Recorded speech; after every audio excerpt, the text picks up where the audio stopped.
ఈ రోజు నేను నా హెయిర్ ఆయిలింగ్ రొటీన్ అయితే మీ అందరితో షేర్ చేద్దాం అనుకుంటున్నా.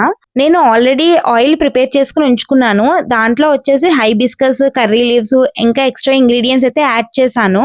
సో ఆయిల్ హీట్ చేసినప్పుడే garlic, rosemary oil and castor oil అయితే వేసి కొంచెం మిక్స్ చేస్తాను ఆయిల్‌లో. ఫస్ట్ ఆఫ్ ఆల్ మనం ఆయిల్ పెట్టే ముందు హెయిర్‌ని కోంబ్ చేసి ట్యాంగిల్స్ రిమూవ్ చేసుకోవాలి. తర్వాత నా దగ్గర ఉన్న ఈ స్మాల్ బాటిల్‌కి ఫుల్‌గా ఫిల్ చేసి ట్యూబ్ నాజిల్ ద్వారా స్కాల్ప్‌కి డైరెక్ట్‌గా అప్లై చేస్తాను. అప్పుడు సెక్షన్ బై సెక్షన్ స్కాల్ప్ మీద ఆయిల్ అప్లై చేసి బాగా మసాజ్ చేస్తానన్నమాట.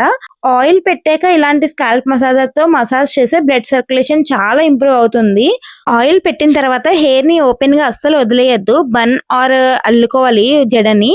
అలాగే ఆయిల్ రూట్స్ కి బాగా అబ్జర్వ్ అవుతుంది. సో ఇలాగే సింపుల్ గా నేను హెయిర్ ఆయిలింగ్ చేసుకుంటాను వీక్లీ ట్వైస్ ఆర్ థ్రైస్. మీరు కూడా ట్రై చేసి చూడండి. నా వీడియో కనుక మీకు నచ్చినట్టయితే లైక్ చేయండి, షేర్ చేయండి అండ్ సబ్స్క్రైబ్ చేసుకోవడం మాత్రం మర్చిపోకండి. నెక్స్ట్ వీడియోలో కలుద్దాం. Bye bye.